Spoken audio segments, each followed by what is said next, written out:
Hi, everyone. Thank you so much for joining us today in celebration of World Environment Day. I am Marion Atieno Osieo, and I am the host of Black Earth Podcast. And today, in collaboration with Deval Bazi of Climate Conscious Podcast, we have come together to celebrate pioneering change makers from around the world who are paving the way for land reconciliation and land transformation.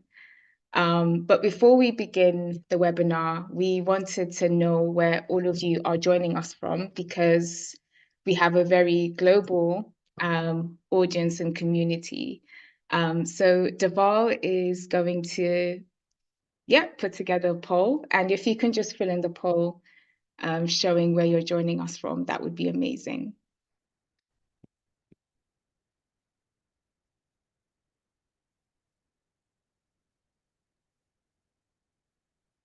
Okay, Europe, Caribbean, North America.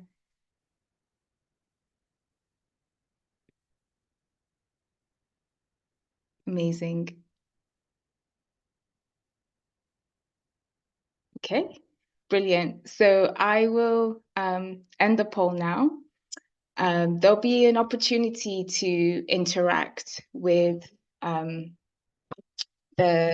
panelists. So we'll have a moment after the presentations from our panelists.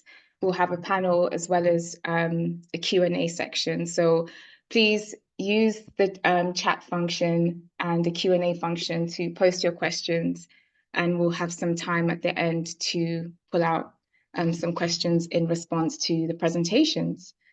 So yeah, today is an amazing day. As you know, World Environment Day is an annual celebration where all of us around the world come together to celebrate our common home, this beautiful place we call Earth, as members of the human species, but also as members of the Earth's beautiful ecosystem.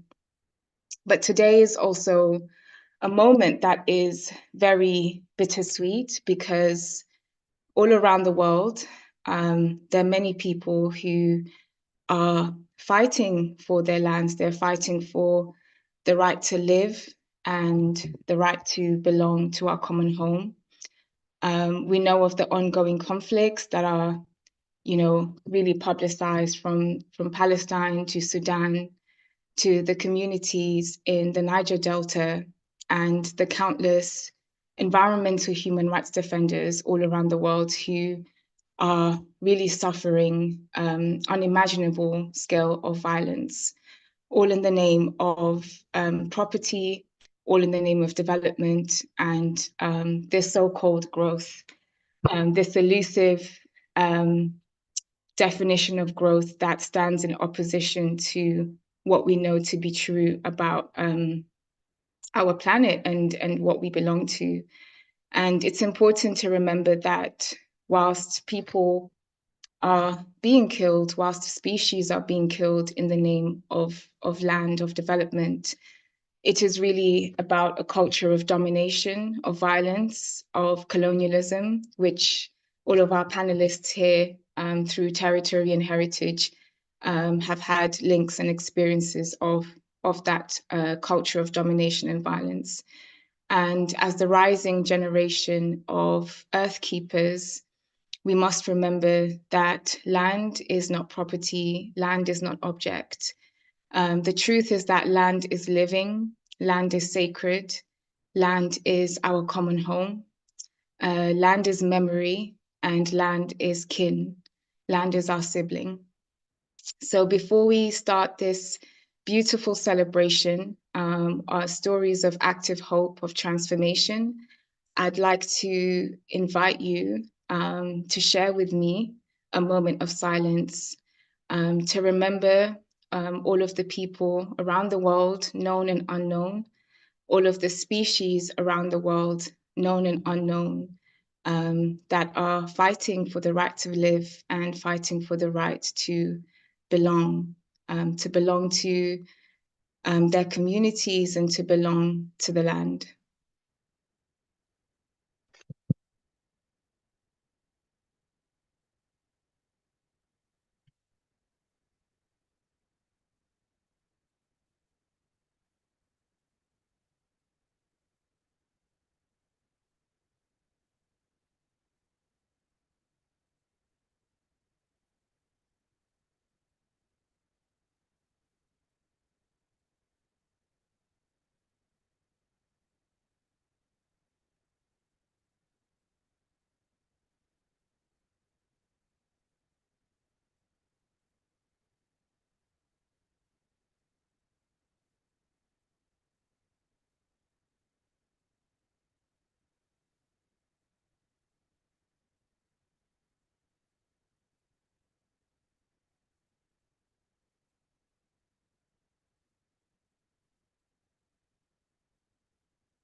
Thank you.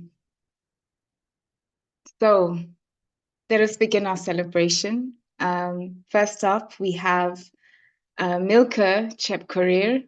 Milka is the Policy and Advocacy Coordinator for Africa at the ICCA Consortium.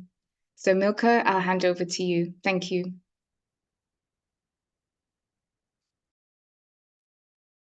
Thank you so much for having me. Again, happy World Environment Day, and joining you from my ancestral home, a home where we belong to the land and we belong to our forests, and we take pride in taking care of our land and our water and our trees. It's a day to celebrate and to really say that you can't talk about environment without talking about the land and the soil on which these all environment things are anchored on, and ourselves really anchored on. And from the perspective of Indigenous people, what we really know is that we really belong to the land. It's not the land belonging to us. And if anything, then we have a mutual recognition between ourselves and the land. And we know the land is taking care of us as we take care of it. And with the current lots of things happening, it's clear that if we don't take care of the land, then it doesn't take care of us. Anyway, I work with the ICCA Consortium. It's a movement, an association of Indigenous people and local community conserved areas. So it's about the Indigenous people and local communities taking care of their own lands and the lands taking care of them. And that is why we call them territories of life. They are the territories from which we get life from and we give life to, that none of us exists without the other. And so the vision is really to make sure that the current development narrative and the current conservation narrative that separates people from whatever nature is nothing really, because it's a territory of life, because life from both ends depend on each other, and there's no way and no useful sense in separating who people are and who nature is. If anything, we are number one part of nature, just that we are the part of nature that has, we think that we have more brains than anything else in the globe, living. And being African, and I'm sure many of the Africans we relate to, is that whenever we talk about a land somewhere, whenever we talk about a territory somewhere, it goes with the identity of the people that live there. And so that brings the correlation, the identity that goes with land and the people, be it in a sub-tribe, be it in a tribe, be it in a group of people, be it even in a country, let alone the fact that actually countries are things that were formed and boundaries put by the colonialism. But really, when you talk about territory, it has identity of people and their culture and their ways of life. And most importantly, their livelihoods that depend on these lands, and these lands depending on their sustainable livelihoods to thrive. Yeah.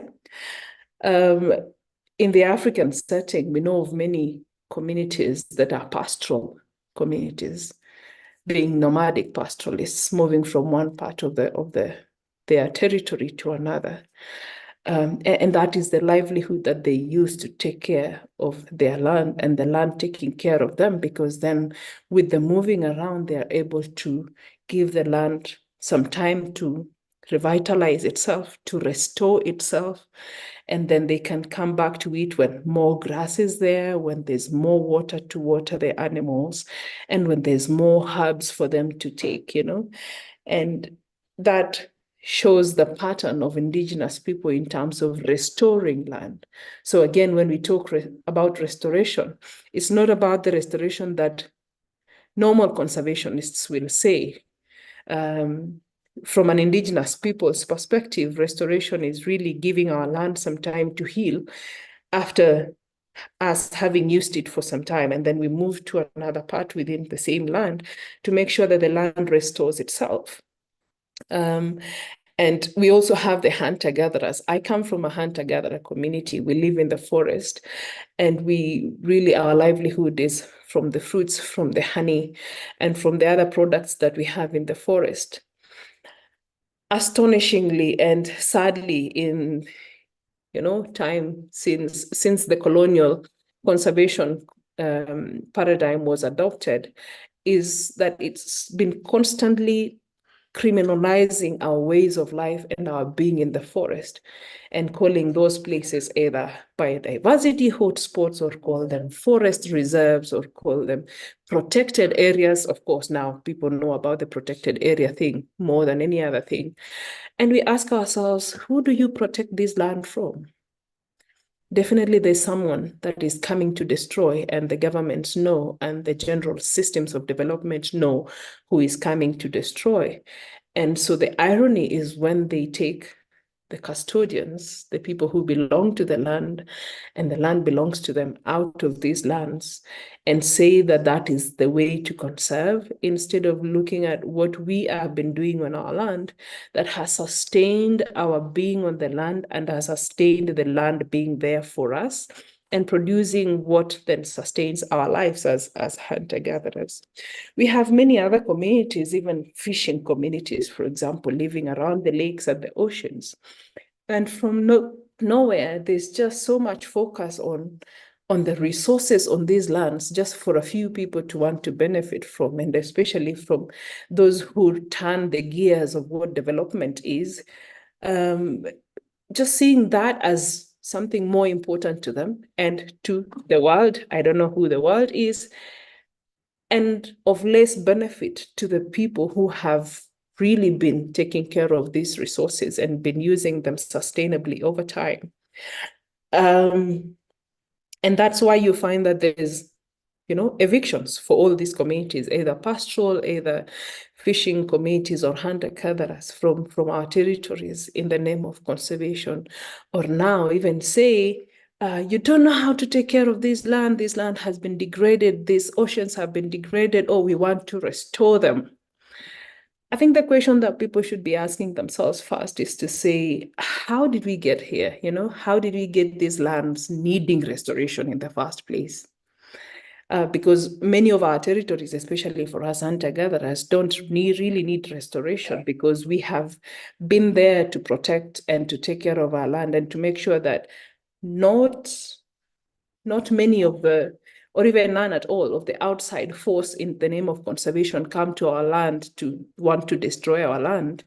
And we believe that our being on our land is a threat to those who want to come and destroy. And by destruction here, we mean people who want to come do mining, people who want to come and do timber logging, and people who want to source water unsustainably from these territories. Because if it was just for the use of ourselves as a community, then many other communities would have benefited without it really being extracted by one company or two or three that are controlled by a few people, and deny the people's, the people of the land and their own resources. Of course, it is sad, especially to see that in the African continent, many of these occasions and many of these evictions and unsustainable extraction of resources is going on every day with brutality, like the militarization that comes with mining and militarization that comes with conservation, the conservation paradigm that is colonial. And, the brutality that is coming through groups within communities being formed against the groups that are the existing governance systems of communities. Really sad to see that is the case. And so it leaves us with asking ourselves, who is pushing, who is coming with the negative force here? And it's clear that it is the developmentalists. it is the fortress conservationists who don't really see our value in it. It is most of the time the non-Indigenous people that don't see our value and our cultural attachment to our land being what is taking care of these territories of life, either as Indigenous people or as local communities, but more particularly, especially on Indigenous people. And so a question was put to me, and it has been put to me many times, to say then, how can we non-Indigenous people be good friends of Indigenous people then, or how can we support Indigenous people to really restore or conserve, of course, in the places that have been destroyed before, conserve better? And the question is, the answer is clear. Come to us, not with your predetermined method of conservation, not with your own thinking of what conservation is. You come to our territories because they are better conserved than where you come from as a conservation specialist or as a conservation, whatever, you come to our lands because our lands are better conserved. How about you learn from us? Or make sure you can understand what we have been doing on these lands to keep these lands this good. That is why you see them good, either in the Congo Basin as a very beautiful land, because people have been doing something. Come and learn what we are doing, and then ask us how you can better support what we have been doing as Indigenous people on our territories to take care of our territory, not bringing outside perspectives and paradigms that will then disorient our cultural ways of life, or come in with an intention to create different groups that then would fight, and then you claim to say, oh, these people are not even working together. I think that is the practice, the evil practice that many conservation organizations, especially the big ones, have used against communities. Just think that communities don't know anything, and so you just go into them and want to bring ideas from outside to say this is how to conserve this. Let's appreciate the fact that we go to territories of life because they are better conserved first. And so it only makes sense if we understand what these communities have been doing to take care of their land and support that which is related to their self-determination, their mutual recognition, and their guardianship of their land, rather than seeing them as people that do not know what they are doing, and therefore advising governments to evict people from their territories. It is unfair, it is unjust, and on an international day like this, we really have to appreciate what communities have done in their own Indigenous ways to take care of whatever people call nature is, for themselves and for the world. Thank you. Thank you so much, Milka. Thank you for your reflections. We really appreciate it. I'll hand over next to Dr. Gaius Eudoxie, who is a soil advocate and soil scientist and professor at the University of West Indies. Thank you, Dr. Eudoxie. Thank you so very much, Chair. And let me extend my compliments to both you, Marion, from Black Earth, and as well Duval from the Conscious Climate podcast. Thank you so very much for giving me the opportunity to share with our audience some insight into the reconstruction, really, of our land. And it's indeed an honor following from Milka, who provided a perspective that was truly enriching. And I hope that we could probably add a little bit of context scientifically to show how, we have to understand that our land is not separate from the people who utilize that resource as well. And I would probably start by, let me share my screen and move right into where I would like to take our audience. And I particularly looked at I thought about the theme of World Environment Day that speaks to land. And one of the things I wanted to pay attention to, and I think Milka brought it very easily, is that connection that land has to nearly everything else within our environment. And one of the things I wanted to share specifically is what that connection means from a very scientific perspective. And my title, From Dirt to Soil, is very purposing in that, it has a lot to do with our consciousness as well, as to how we perceive and hence interact with this particular resource. So very quickly, I want us to, 4 things I want to touch on. Interaction of soil, particularly when we deconstruct our land and what that means, and how soil forms a pivotal kind of central resource related to the others that are part of land, and what we have done globally, in terms of trying to recognize the importance of that resource and try to position us as to where we need to go. So if you pay attention very closely, there's been a lot of focus now on soil as one of the components of our land. And when we think about it very critically, we realize that it is central to everything we do.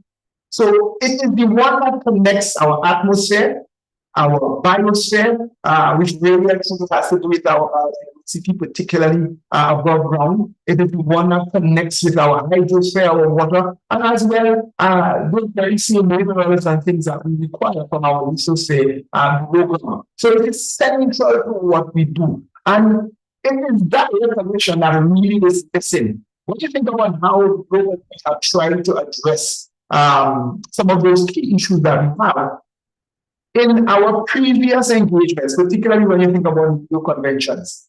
Soil was not a part of that conversation. Land was probably the start of that conversation, if some of our audience can remember. The change was very broad about that. Biodiversity was very big there, and it took the African nations to try the importance of land.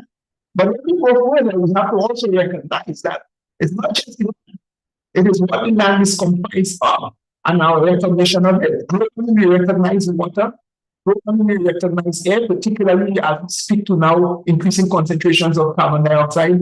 Globally, we recognize biodiversity, particularly both and biodiversity, but we have not recognized importance of resource, which is soil, and how soil relates to number of services it provides us as humans. And as I said, I'm so happy to be following Milka in helping those things surrounding its importance to livelihoods. So here we're just seeing its connection to our SDGs, and there's not one single SDG that soil either not directly or indirectly contributes to our ability to attain. So in essence, if we do not see it as pivotal and central, we would fail in our attempts, even globally, to try to get systems that are sustainable. And if you realize that our purpose in the actual graphic is that obviously carbon storage and greenhouse gas regulation is central to those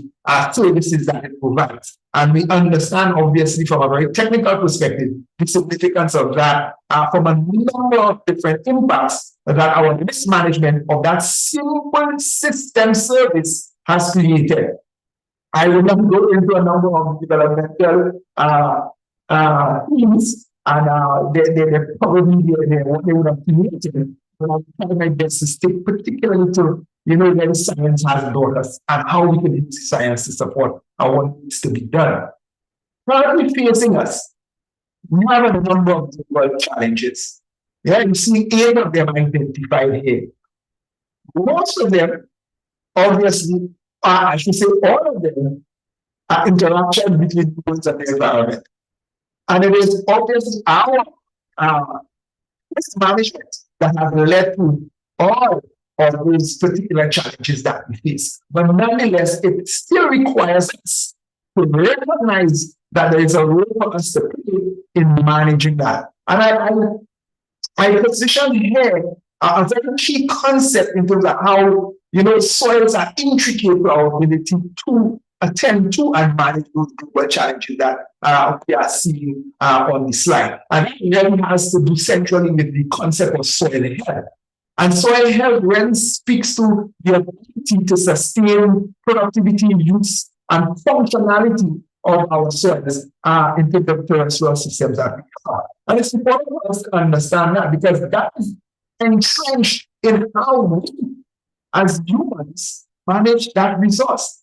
And if we are not aware and we are not conscious of that, as we have seen in the past, the continuation of those challenges and exaggeration of those challenges will continue. I could speak specifically to our situations, particularly in Caribbean. We have seen very recently, over the last couple of months, a very intense set of heat waves.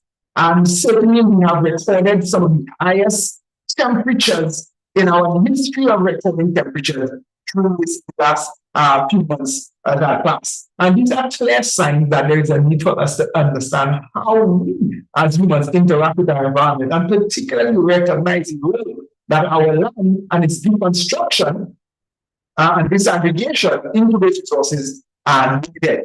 People got in there as well, and I think I want to again recognize is that we have huge land as a concept. We have to learn a lot from its administrative perspectives and not necessarily from its resource perspective. And hence that's why we connect land use so much to how our lands are managed, rather than seeing the lands and its resources as resources for conservation and resources that need to be appropriately and sustainably managed. We have tried very hard to do that because of the focus that have been paid on resources like water, and now a lot of this attention is being focused on it. But the same is not necessarily so for soil. So just to give our audience a better insight into the relationship of soil to some of the global threats and global challenges we face, soil is highly associated with climate change and our ability to mitigate and to adapt to climate change. That has been recognized now by the UNFCCC and some of the recent publications from the IPCC and IPPS. We recognize that our ability to manage soils is central and pivotal in our ability to address and control climate change, particularly when it comes to mitigation and adaptation. The soils really is the second largest repository for carbon dioxide that we have, and how we manage it is how well it serves as a repository. I'll also touch on soil and water. Very critical, and I've just recently Global Soil Partnership, I think last year had a symposium on soil and water. And it's very important for us to understand how these two interact. Because a lot of infrastructure, a lot of work is being done on water, particularly when it comes to integrated water resource management, when it comes to water treatment, when it comes to aspects of water management, but it's not paying attention to the fact that you cannot manage water if you don't manage the soil. And these are the dysfunctioning elements that we need to pick up by if we are thinking about appropriate land management, sustainable land management. We're thinking about principles of degradation neutrality. These are key concepts that must be complicated if we are to successfully cross that hurdle. Our soils now. Our soils currently globally are under threat. Almost 33% of global soils are degraded across the Caribbean. Through various types of assessments, we have seen most of our countries at the point where our lands are degraded, some over 50%. And there is a need for us to recognize that a key part of that degradation is erosion, and erosion means really and truly our soils being lost, and obviously their health is being compromised, and hence their ability to service and provide those ecosystem services and functions, including productivity, is being compromised. And hence there is a need for us to focus and understand that we need to put things in place and not certainly national level in terms of how we address those key threats that are facing our soils. I will just probably try to identify a few frameworks and mechanisms where we have recognized and we need to go at different scales, and what's currently being done to try to address that. So at the largest scale we have, global scale, there are two actors, that have been driving the advocacy surrounding soil. I must recognize Global Soil Partnership actually having their plenary assembly. The third one is today, and it's going on right now, where all members, country members are now discussing what is going to happen and what the frameworks that they are going to adopt going forward. So they have developed that framework that you see here as an opportunity for us to see soil health as the solution to addressing the soil threats against the global challenges. And they have provided this framework where they work regionally as well as nationally to ensure that countries can adopt some of those critical opportunities to address what we call sustainable soil management and sustainable land management. I also want to highlight the Corporate 1000 initiative, and in Save Soil, I also want to highlight Save Soil and Conscious Planet campaigns as well. All of them are global level campaigns that seek to recognize the importance of carbon and carbon in our soil. And by far, it is the number one property that has the potential to provide us global returns. Yeah, once we invest appropriately in it. And what we are seeing, certainly, when you think about Indigenous and how lands have been managed, it always reflects increases and conservation of carbon in soils. And that's why we have certainly a lot to learn from our local and Indigenous persons in terms of how they will go about managing land. Not necessarily even thinking about restoration, because most times the lands that we manage don't require restoration. You know, so we have to think about some of the strategies. But when you think about some of the current strategies that are being implemented, a lot of it is important and traditional knowledge and practices that were being used. But these are genuine and important initiatives to drive us to the direction, in terms of improving our overall soil health and minimizing our degradation and threats. Regionally, I want to speak to this wonderful project in Caribbean, of course, soil care that is being executed by the Partnership Initiative for Sustainable Land Management. Being implemented by the Food and Agricultural Organization of the UN. And this particular project is one that is now positioned in our Caribbean countries to recognize the importance of soil. It is one of the first projects that have been touched in attending to the important issue of soil as a component of land, probably within the last 60 to 70 years. And it is positioning us now to get a better understanding in terms of having sufficient soil data, in having sufficient networking, collaboration, and having sufficient mainstreaming and harmonization in terms of our instruments that are addressing how we manage soil as a resource. And one of the things I want to say just before again is that we need to see soil and view soil as a global resource that belongs to the planet and its inhabitants. And once we transcend that to land, then it gets this legal context and it becomes now something that individuals or entities could own.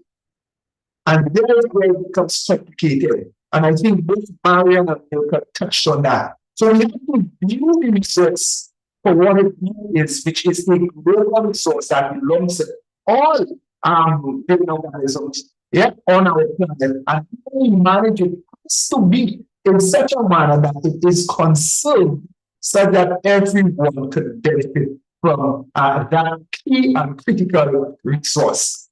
So I want to leave by just saying that when it comes to the approach we want to take, we do recognize that advocacy, promotion, education surrounding soil is very critical, because one of the things we have to realize that most persons don't understand it, and that's why I started with that title. These persons see soil as dead, not necessarily as a living entity that supports the multitude of ecosystem services that we require, particularly as macroorganisms, to survive on this earth. So we really need to have that change, that perception change such that the little things we do eventually is going to improve our soil health and allow for us to reach our sustainable goals. Thank you so very much for your attention. Thank you so much, Dr. Eudoxie. Thank you for your presentation. Up next, we have Sarah Queblatin. Sarah is the founder of the Green Relief Initiative, and she's also an inclusive regenerative design specialist. Sarah, welcome and thank you for joining us. Thank you, Marian, and thank you, Derva, and the panelists and everyone joining here. I just want to say I feel so grateful to be adopted by the beautiful Black community who has been wonderfully eloquent about their work and their passion and their cause. I'm coming from the Philippines. I'm actually currently in France. I'm visiting my sister, but I'm a Filipina. And so my story has to do with our work in climate vulnerable contexts, but a trauma-informed approach to it. So if I could share my screen, I could share a little bit about our experience. If some of you are familiar, or maybe not, the Philippines is one of the most climate vulnerable nations. We just had a volcanic eruption too, so we have a lot of other hazards and disasters. For many years, in a way, it's kind of our obligation, as much as we try not to, but it is part of our way of life to deal with this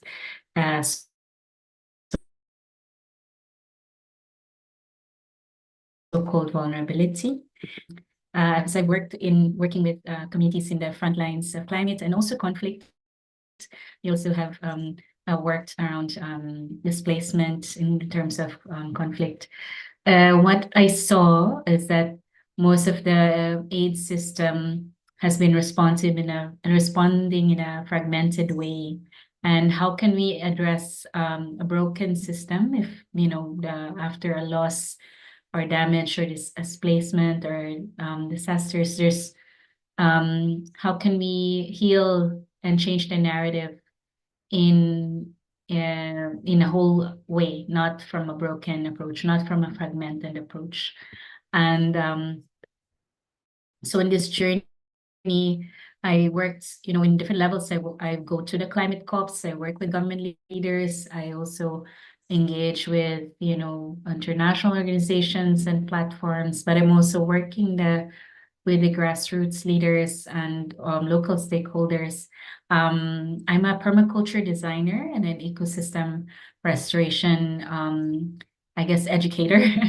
But in this work, I love that we're talking about land and soil and how that identity is held by the land, and how, when Milka was talking about restoration, now what is the true meaning of restoration, and now we're brought back also to the spirit of soil by it's very hard to pronounce your name, but the previous speaker, still learning to pronounce everyone's names, but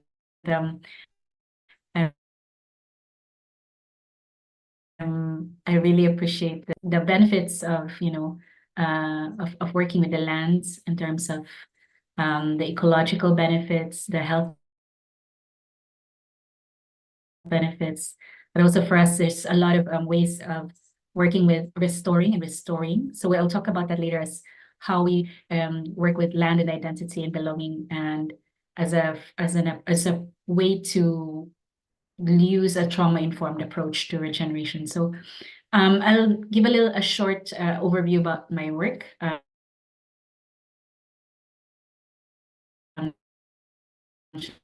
So that that with communities after conflict, after the natural disasters, even the COVID-19 pandemic, we work with farmers, indigenous peoples.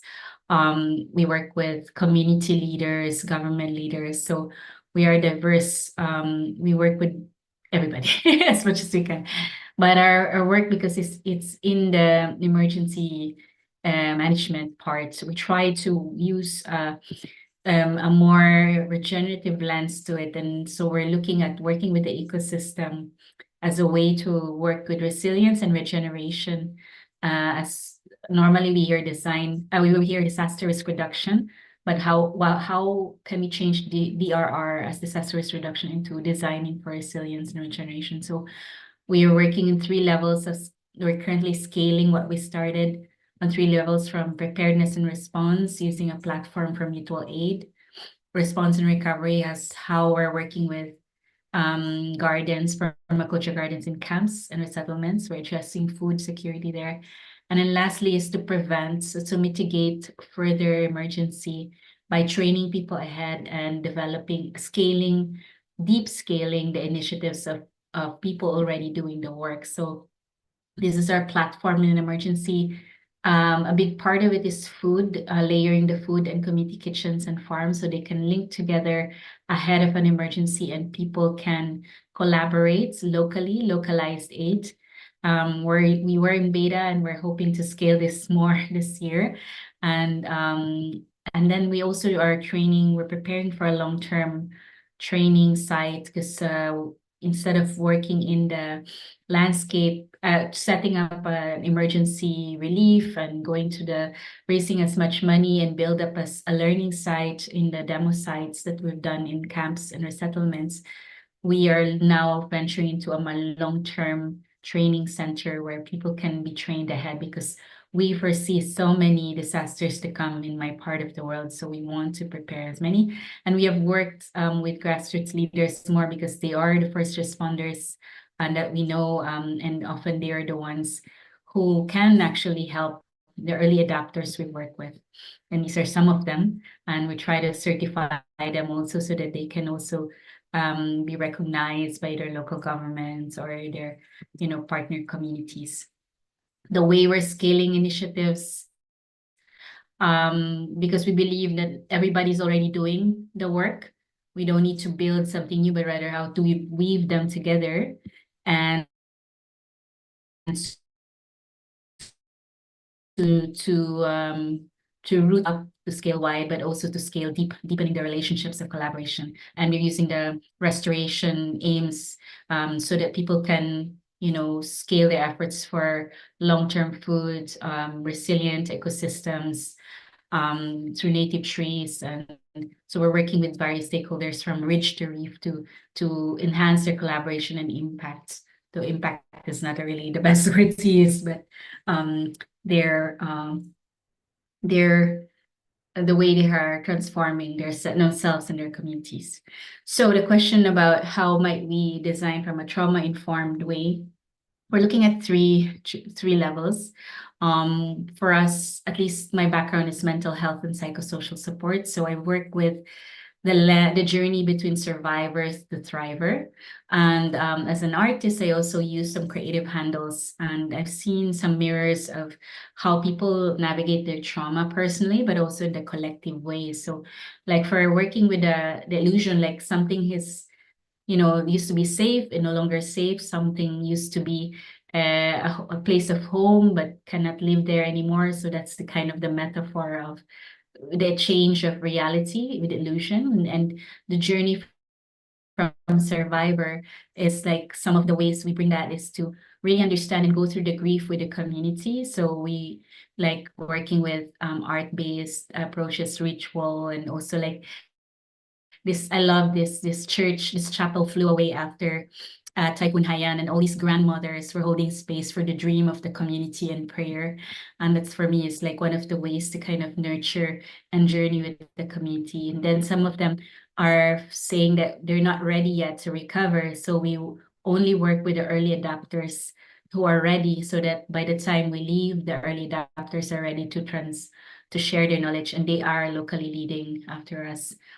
And then so in this journey from survivor to thriver is this process of restoring. So we're restoring their sense of belonging, sense of self, sense of wholeness, their resilience, and so working with intuition, like recalling what you already know, what is the local wisdom of the place, what knowledge systems, what capacities do people already have. So For example, here we're mapping the capacities and skills that displaced people already have so that they can design a livelihood program, or what is already in your landscape. Like we're doing a hazard mapping, but we're also looking at what are the places of value or places of meaning and safe spaces in the landscape. So, and then here there's, before we grew a garden, we work with what are the things that people can be grateful for or they can draw from their inner resilience. And then going back, as we change the narrative from restoring to restoring, is to move from survivor to thriver. And this time whenever we get asked, is the storm going to happen again? And that's not an easy question to answer, because we know it will get stronger. But what we would like to say and how trying to help enable is that if it comes again, we hope that we have the system in place to respond better and recover faster or in a more meaningful way. So when we work with this, we work with our imagination. We design and plan together. We design the right way, plant the right locations. We enhance the collaborations for people to create new stories and new narratives in the landscape. And we have those scaling of initiatives that are already there. And I also want to add, we can't see it at the bottom, but our work with resilience and help is helping restoring. Resilience is the capacity to spring back to your, normality or your original, the original capacity you have, or at least how you were before a traumatic event happens. Regeneration is where we need that capacity to be resilient. It brings us to this readiness to be able to create a new or to change the narrative, to create a better system and to be a thriver. So those are kind of the handles we're working with in this journey. I don't know how much I could share more, but for now, that's hopefully that's bringing that spirit of restoration in the how we're restoring ourselves, our sense of belonging to place, and in our bodies, in our traumas, and the collective healing that helps allow that. And as we restore the earth as well, and our ecosystems, our community, we're able to change the narrative and restore ourselves anew, hopefully, and be ready for what's to come in a better way. So thank you for listening, and happy to answer questions later. Thanks. Thank you so much, Sarah. Thank you so much. That was really powerful. Our final presenter is Tamara Nicholson. Tamara is the Senior Director of Zonal Operations at the Forestry Department of Jamaica. Thank you so much, Tamara.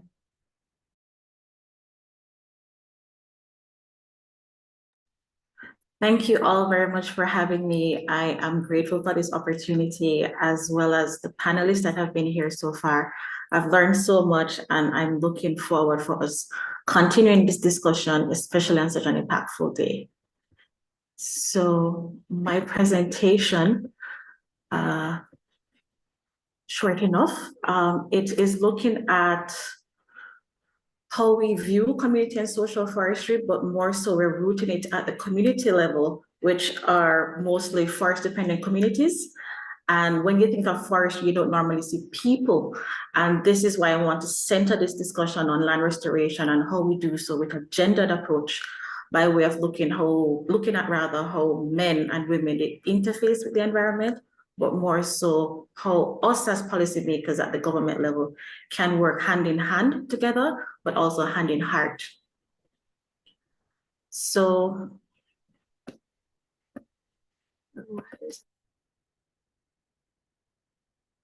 I'm trying to, Derval? Yeah, Samara, if you hover the bottom of the screen, you'd see the arrow to click. I'm not getting that on my screen. Okay, 1 sec, I can share for you.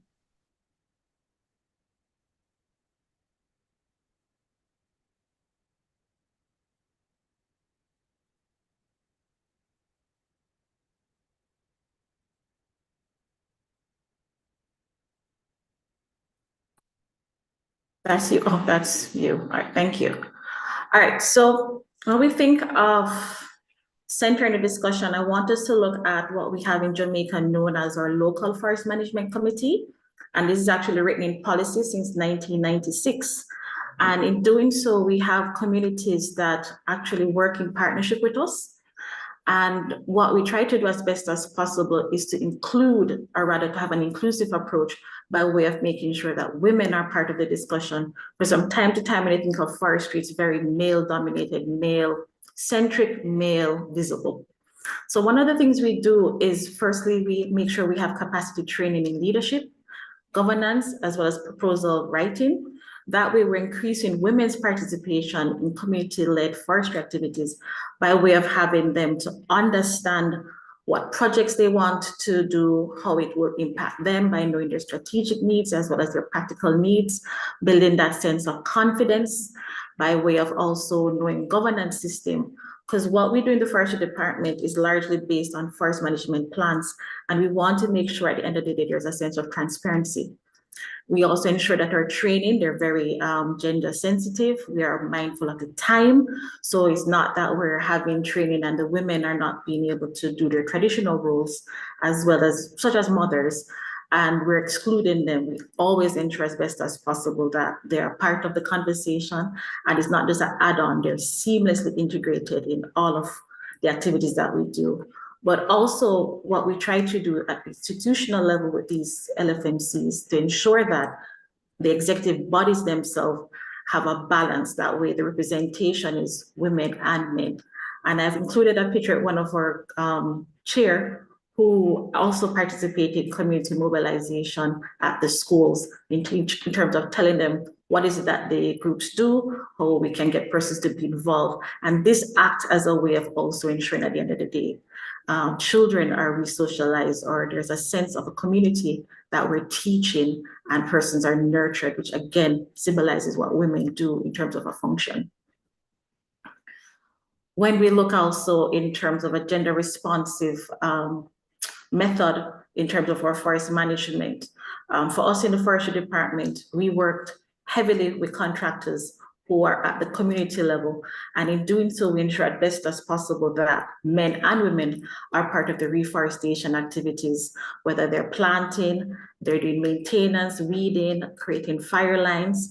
We have them as contractors, subcontractors.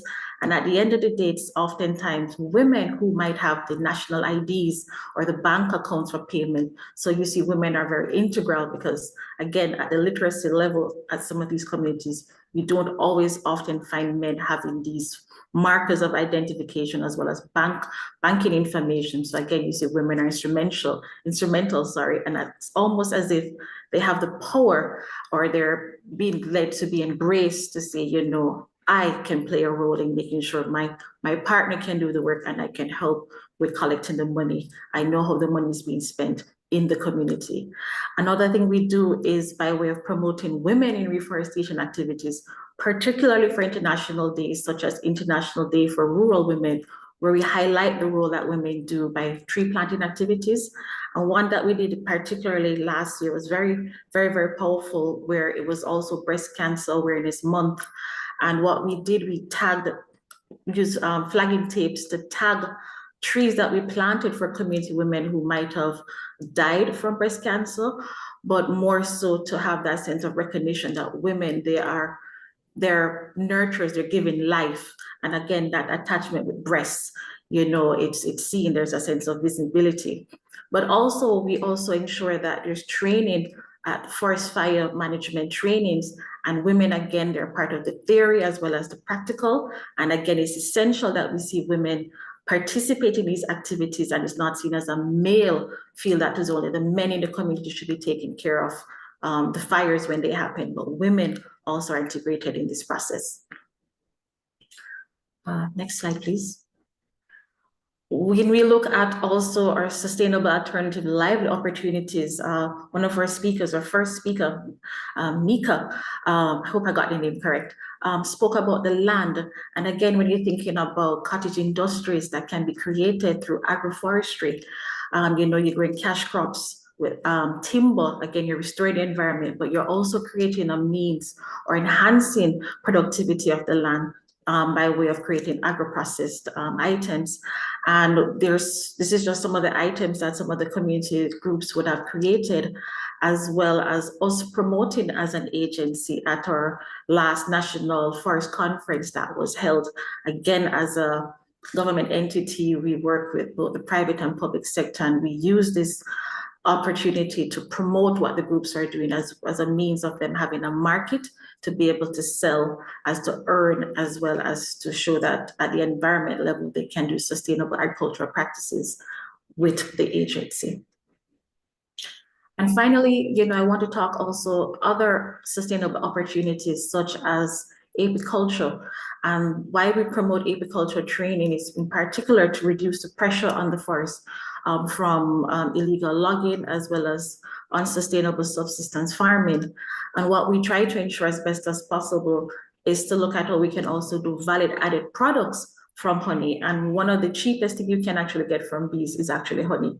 And you could sell pollen, you could actually sell the queen bees, but you're also restoring the environment with a lot of the logwoods, for example, that are grown. And particularly for the Cockpit country, which is one of the protected areas that I work in, it's very necessary because without the trees that are grown in these areas, it will impact our water sources. And again, at the end of the day, we want to ensure that policies are driven with people hand in hand, and they're able to earn an income from doing so. And finally, I want us to look at greenhouse technology, the need to bring some level of exposure to community members to new technologies, as well as knowledge to aid in resocialization of farmers, where they tend to do a lot of traditional farming practices that are negative to the environment, to the soil, particularly as the second speaker would have spoken about. And what we try to do is to ensure that capacity training is free, and we partner with different agencies. So at the end of the day, youths are involved, women are involved, but also the community, the society, they are involved in the process. So that's it from me. Thank you.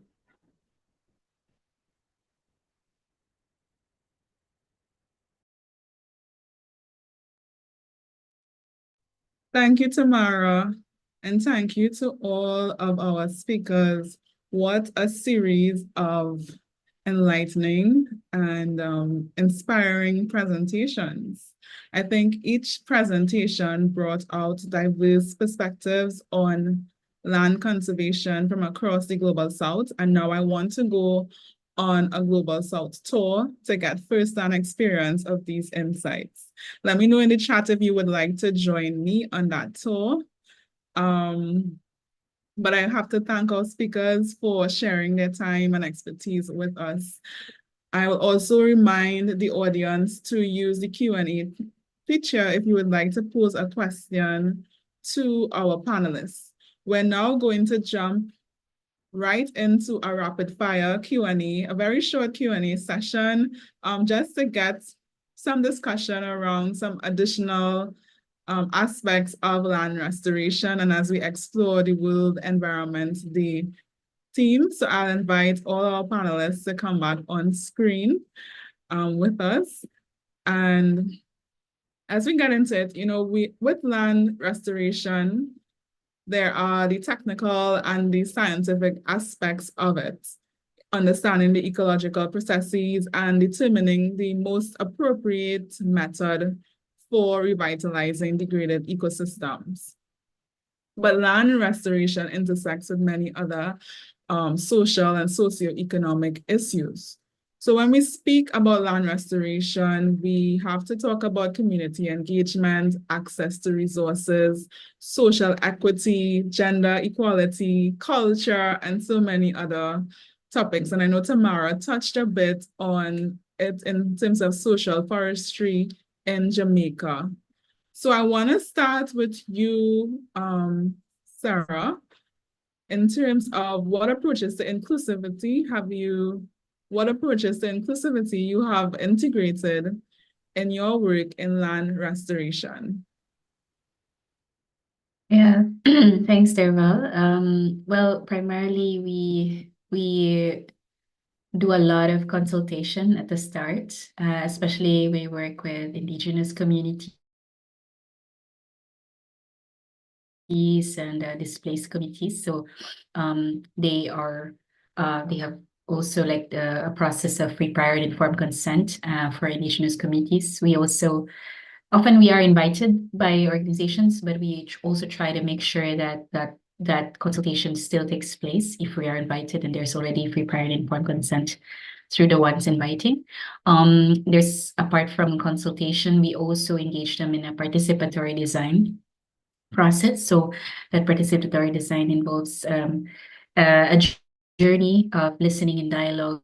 If, like, for example, we're weaving collaborations across sectors, like where the weaver with government, civil society, and business, we help facilitate this process of collective design, and then at the same time, this process of trust building, of deep scaling, is that we're also bringing in this a deeper connection to the self and nature, so inclusive of, you know, the personal journey, not just the inclusivity in terms of representation of where you're a minority or not, but also like bringing it to that level, and also that even in kinship, you know, with nature, is nature also part of the design?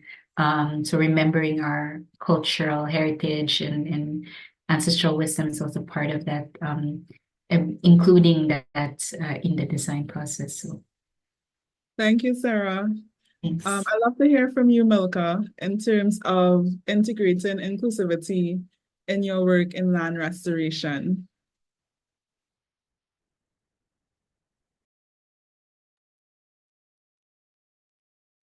So maybe first to say is that we work really at a community collective level at the ICCA consortium and also at my community level. But I will go to that very specific question from you when I talk about my community, but just to speak about what our approaches are at the ICCA consortium is that to have everybody involved in the processes. Is we focus on supporting the collective ownership of land by communities, so that every member of the community identifies with the land, whether you're male, female, old, or young, identify with the land on which you have been living on and taking care of for years.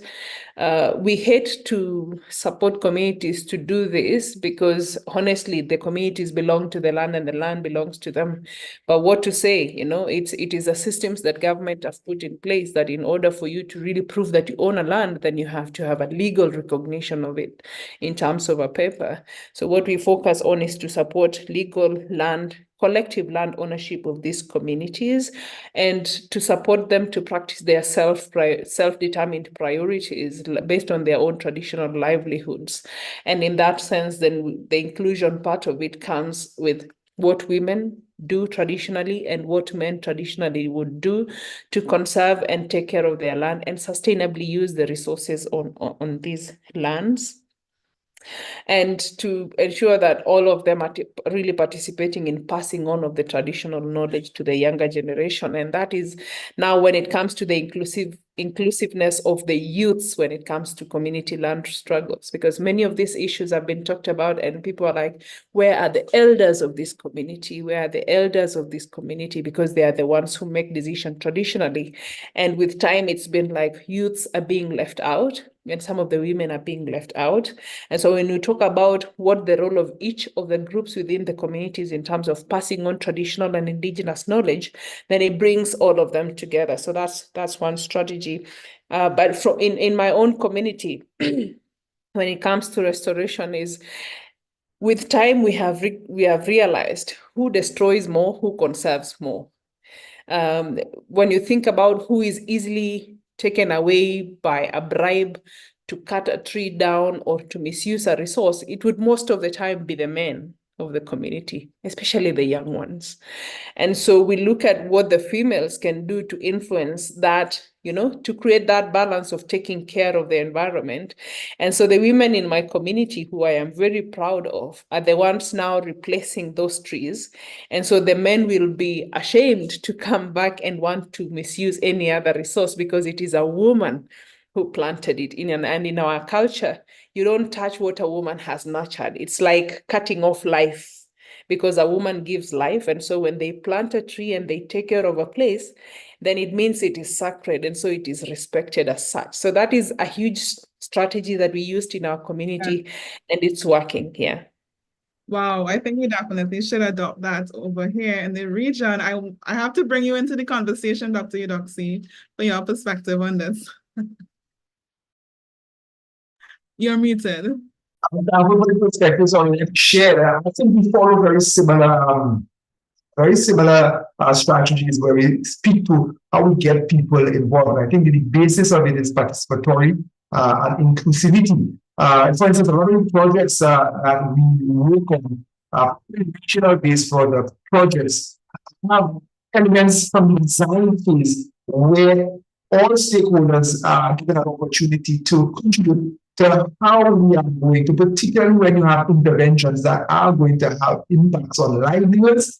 These stakeholders are given the opportunity to understand and to contribute to how that design element works. I think one of the things, particularly from our perspective, particularly as educators, that we have to be very concerned and careful about, particularly is where we speak to persons that are going to engage in training or capacity development. And that is one of the areas where we have seen, and they consider, particularly, I don't think we have the dichotomy where it comes to women and men so much so in the Caribbean in terms of opportunities, probably in some of our indigenous and rural villages. But we do see that that difference occurred, particularly opportunities for youth. And that is an area where I think we have seen in a lot of movement that we've been doing together with our partners, a stronger and more determined approach to ensuring that they are considered within the framework of design as well as the execution of various activities, and particularly made sure that they are provided with the opportunity that the generation to come with necessary skill sets and knowledge that is required for continuing process that we have started, which is management. So I think there have been considered approaches with regards to some of the developmental institutions for addressing those shortcomings to ensuring that some of our stakeholders that are not necessarily always involved given that opportunity to participate and to share their views as well. Okay, thanks for that.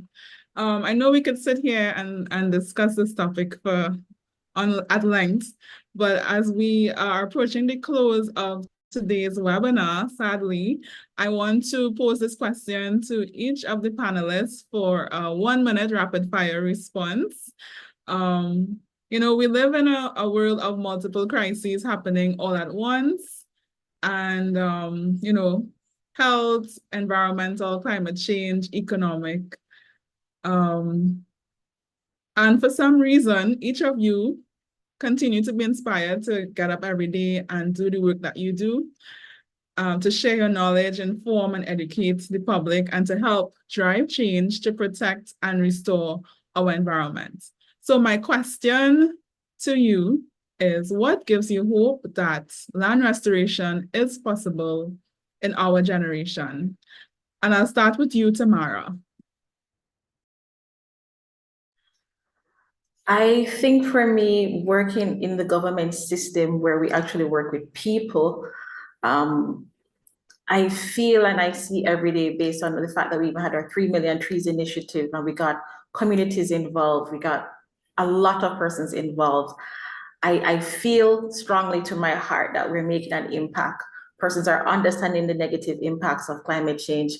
And in order for us to actually improve our ecosystem, to ensure that the next generation coming forth will not have to suffer the impacts we've been having from hurricanes, floods, it has to start with us. We have to make it serious, and we have to say at a policy level that this is what we want. We're going to invest money. We're going to have programs that are going to be impactful to communities, and we're going to monitor as well as to ensure that people are always a part of the discussion and that they're the one driving the policy for us, rather than us from a government's perspective, staying at the top and just saying, all right, we're going to do this, we're going to do that. It's going to have to be, like I say, people-centered, that is very inclusive because we understand the realities, but also ensuring from a government perspective that we are funding these activities. Because, like I said, I believe in impact, and that's what we're doing now.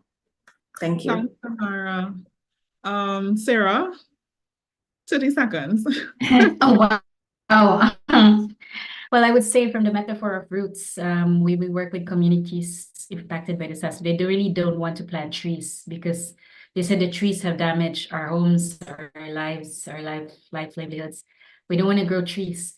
But, when we were working with our understanding of growing trees is that we work with native trees, indigenous to the land, so that they can grow deeper roots, so they can withstand disasters and hazards. That lesson is about going deeper into our local wisdom as people are remembering back their ancestral knowledge, relationship with the land. And then the deeper the roots, it's also deepening the relationship with people, and that collaboration that takes place, the deeper relationships that take place, they're the ones that kind of help strengthen any efforts that would sustain any agendas, hopefully. Without that relationship, deep relationship to self, the community and the land, that really meeting the needs of, in this generation might not be sustainable. So for me, there is hope in that. I think if we create more spaces for that remembering. Thanks. Thank you, Sarah. Dr. Eudoxie, what gives you hope? I think in the Caribbean, I can speak for specifically that in over the last 5 years, I think I have seen a concerted effort by our policymakers, by our people to strive through environment, I guess, degradation neutral kind of scenario. I have seen them work together, they come together. We have seen the 25 by 25. We have seen concerted regional projects. That means governments have to sign off on that. So for me, what gives me hope is that there is a sense of community, and that community is not only within individual countries, but a sense of community as a region. And I think the amount of effort that I have seen over the last 5 years attached to our environmental concerns and attempting to address degradation is what gives me hope that even within our time frame, that we will do a significant amount of work that will seek to address, and probably arrest the current state and hopefully give our generations to come a chance to further restore. Thank you. Thank you. And Milka, we'll end with you. What gives you hope? I find a lot of hope in being Indigenous and knowing that there are Indigenous people across the world whose knowledge we hold on dearly and that we are using to at least keep our lands away from needing restorations, at least most of it, and that we can use the same knowledge to restore the places that have been destroyed. And I really also find a lot of hope in, not in a good way, but in the many climate disasters that are happening, because it reminds us that we have Indigenous knowledge systems that we have to go back to take care of the land, and the land will take care of us. So in a bad, good way, that we will be reminded to go back to who we are as humans and to take care of the planet for it to take care of us, and seeing the resilience of Indigenous people and their recognition in the global agendas and the strategies to address climate change and to address every other aspect, including restoration, really gives me hope. And passing on the knowledge is the way to go. Thank you so much. It has been my honor to facilitate this panel discussion. And I think I speak for everyone when I say that we have been edified. You have given us so much food for thought and shared these practical approaches to land conservation from across the global south. I truly believe that we possess the ability to solve our problems. We just need to collaborate more, access more resources, and get the work done. So I must thank our audience for joining us for our celebration of World Environment Day. We really do appreciate your support and your presence and your participation with us today.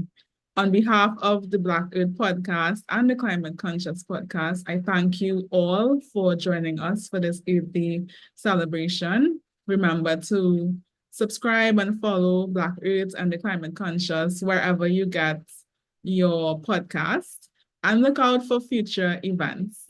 So thank you, and do enjoy the rest of your day wherever you are. Goodbye.